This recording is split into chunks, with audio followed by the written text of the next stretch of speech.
Hi friends, hope you're having a good night. Tonight I wanted to talk about flying monkeys and golden child siblings that come to you and try to, um, try to break your no contact, try to maybe you are no longer, maybe you've cut off that side of the family, or you've cut off those relationships and you're holding firm to uh, no contact or boundaries with the narcissist, and they've tried different things to get you back in, you're not falling for anything like that, and then all of a sudden you have your golden child brother or sister, or your flying monkey mom or dad or aunt or uncle, somebody who used to work with the narcissist against you. um, Now all of a sudden they are coming to you and saying, you know what, you were right about mom. You know what, you were right about your dad. You were right about this. Like, I, I just found out, blah blah blah, and you're right. So then they try to talk to you. Um, so my thought on that is just to be very careful. Is it possible that they're telling the truth? Have they really had enough of the narcissist? Did they really see through the lies and the tricks and the manipulation? I mean, it's possible. I mean, you saw it, so it's possible they saw it too. But I would hold off um, making a hard determination right off the bat. I think it's going to be really tempting to want support and to just open right up and start telling the flying monkey or your golden child sibling everything that you've learned about narcissism and all the tricks that you're using to maintain um, this no contact and the boundaries and holding up your boundaries. I mean, I wouldn't do that personally. I would say that as tempting as it is to have support and people on your side and people to understand what you've been saying and what you've been pointing out, and everybody's looking at you like you're crazy, all of a sudden now you have that support. I'm always like kind of cautious when things are too good, sound too good to be true. I think probably a more likely explanation is that nothing is working and they've been discussing it. Like, hey, have you heard from so and so? No, I haven't heard it. Have you, they're talking about you when you're not around.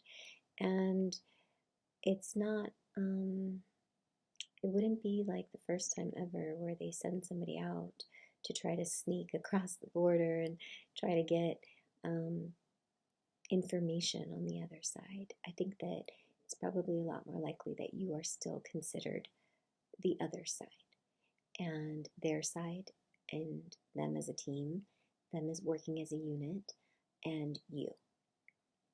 So think about it like if you wanted to control somebody and they were not responding the way they used to respond, because hopefully you're getting support from other people, from outsiders, you're finding other YouTube channels that are telling you you're not crazy, you're not selfish, don't fall for these guilt tripping tactics, don't fall for the gaslighting, don't fall for what the be aware of flying monkeys. So you're getting a lot of information that now you are not just a sitting duck. Um, and now their old ways are not working. So it would be pretty normal, I think, for them to send somebody out to do a little recon mission to figure out why is it not working. It worked for so many years. Why all of a sudden are you not working? And then for you to open your mouth and just like tell them everything that you're doing, then they're going to go back and still have a relationship with the narcissist. It's totally possible they had an eye, their eyes are totally open and they see what you see. That's possible. I'm not saying that it's not happening. I'm just saying be cautious and don't jump to that conclusion because that's what you really want. So instead, just sort of be quiet and listen and kind of see and maintain the boundaries, maintain the no's, and let that person prove to you that they are truly on your side. Because if they're saying, oh, the narcissist, they did this and this, and you say, well, what they do? And they don't really have like a hard example because everybody knows, like when you break and you are really fed up with a toxic person, you know exactly. You know exactly what they did. You know what the last straw was. You have tons of examples of things that you've overlooked. And if they don't have any of that, they're just saying these empty words like, oh, I'm just mad at her, I'm just sick of her. You know, I think that should be a warning, like a red flag for you to know that maybe you should slow things down and not confide in that person just yet. Just yet. So, I mean, there's nothing wrong with you being a person that they come to and vent to. And if it's legit and it's sincere, they're going to have a lot to vent about. But if you just maintain your cool and your calm and you pay attention and they aren't really upset or anything, but they really want to know what you're upset about and what you're doing and who you're hanging out with, just be really careful because sometimes you at this point already, maybe you've already changed jobs, maybe you've already moved, maybe the narcissist is not like you've already blocked them on social media, like you've already done all these steps, and so you just need to give this information to one person, and then now that person runs back and tells the narcissist everything. They tell him everything, and I would just be very cautious. And if you think about it, I mean, you were raised a certain way. If this was a narcissistic parent, to take the abuse for so many years, you were raised, and it was a really, really hard thing for you to do to break that cycle, and it took a long time. And to think that somebody who was, for example, a golden child sibling who got so many positive things from the narcissist, like they didn't experience the negative things that you've experienced. They don't have that negative history. They have actually a really good history with that narcissist, and they had what do you call it, like a symbiotic relationship. Like they were getting stuff from the narcissist, they were getting extra attention, they were getting a lot extra, propping up and pushed up in front of the family. They were getting a lot of support, they were getting their needs met. Maybe the narcissist was bugging them in other ways, but they were also taking from the narcissist. So there was a give and take, a little bit of a give and take on their end. It was at least an acceptable arrangement for many, many years. And so for them to walk away from that, and especially to have it like an overnight thing, I would just find it highly suspect. That being said, people do change. People do are able to see, and maybe something traumatic did happen that pushed them over the edge. All I'm saying is that take your time in deciding, and take your time, take it slow. You are probably very lonely.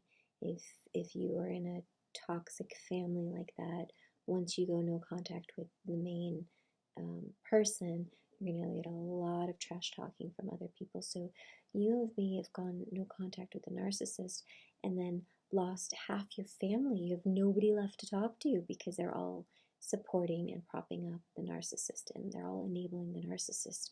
So just be very aware that you could be very lonely and very susceptible to being deceived by people with bad intentions.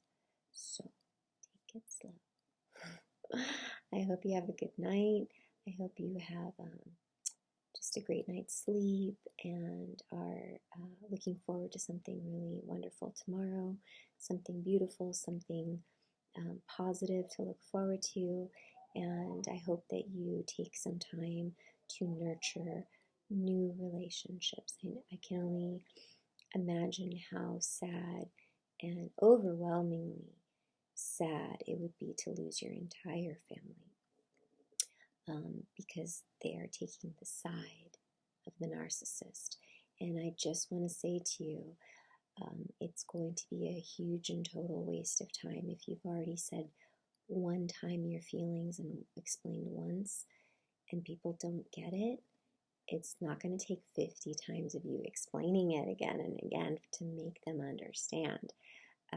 They're not open to understanding, and that's fine. That's their life, that's their decision. You can't force them to hear you out. So I do feel for you.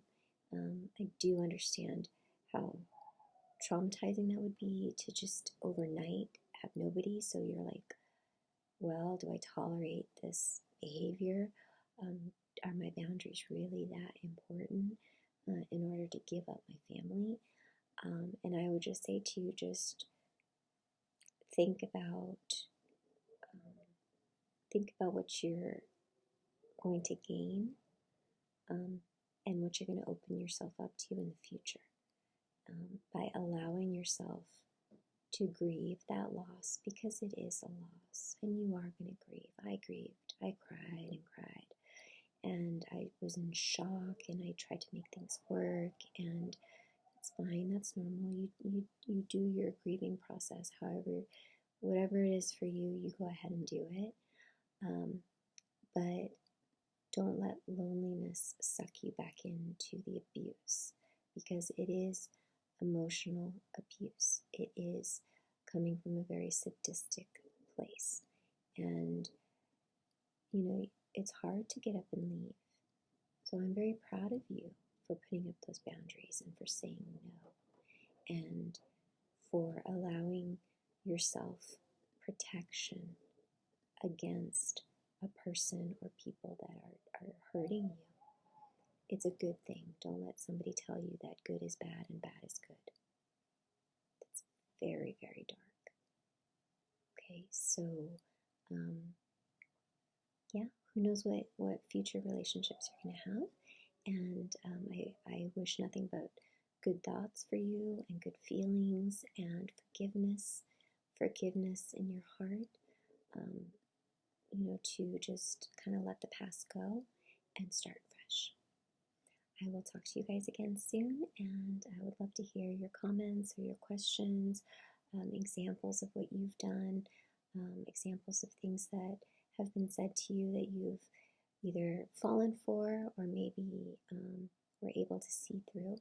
And all of the tricks come out, and these different patterns and different strategies. When we share our experiences, other people can learn from them and hopefully not suffer the way we have, or at least not suffer for as long as, longer than they need to, And I'm here for you guys, and I wish you nothing but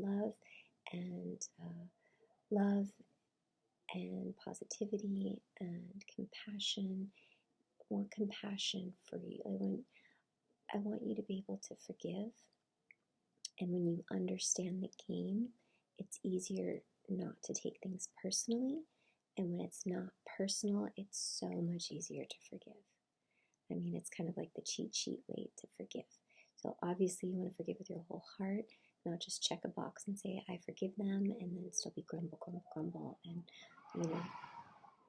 just thinking icky and feeling icky thoughts and feelings towards them. It's a hard road, but when you can sort of separate yourself and see that it's a strategy, and this has happened many times to many other people, it'll be easier to let it go. And then once you let it go, you can forgive, and you can move on and be happy and have joy, invite joy back into your life. Hope you have a good night, and I will talk to you guys again soon.